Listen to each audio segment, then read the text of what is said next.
Hey everybody, it's Attorney Pish here. I'm going to be watching videos today, reacting to them, and giving you my legal opinions on them. Alright, so let's jump into this video and see what's up. Other week on a Friday, I would go to Krispy Kreme and get one glazed donut.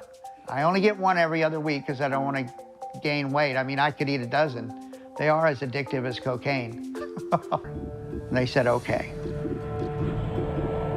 So after 10 minutes go by, now I'm starting to get nervous. I'm like, what is taking so long? I don't have anything in the back but just some Bibles that I pass out to homeless people.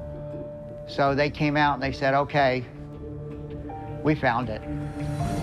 The officer points to my floorboard on the driver's side and said, that's crystal methamphetamines right there. I said, that's glaze from a Krispy Kreme glazed donut I ate 2 days ago, and I haven't vacuumed the car yet. The officer said I did a drug test,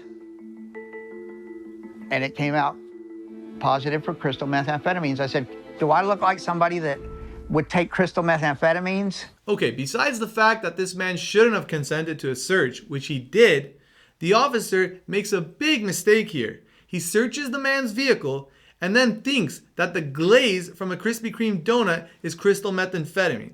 Tests that glaze and it comes back positive for crystal methamphetamine.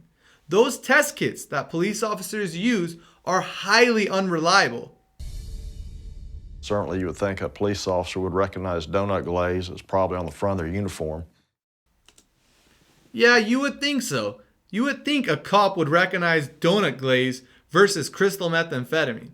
But when these cops are out there making false stops on vehicles, they want to make an arrest. So if they see something that even remotely looks like a controlled substance, they're going to test it. If that test comes back positive, they don't care at all what reason you have behind it that it's actually not drugs. The Washington Post did a study where they took these. This is interesting. Sold to the police agencies. They tried all these different household items and they all came back as false positives, showing the test is just not reliable. It should not be used for the basis. Look, they tried all these different household items on these test kits and they were able to get false positives 70% of the time. That just goes to show you that these test kits that police are using in the field are not reliable and they're putting innocent people behind bars, and it just creates a misery for these people. They get arrested, they have to go hire a lawyer and fight something that they're not guilty of. What happened to this man is very unfortunate, and I hope it doesn't happen to any of you out there that are watching. If it does, invoke your Fifth Amendment right to remain silent and don't say anything until your lawyer is with you and they're helping you out.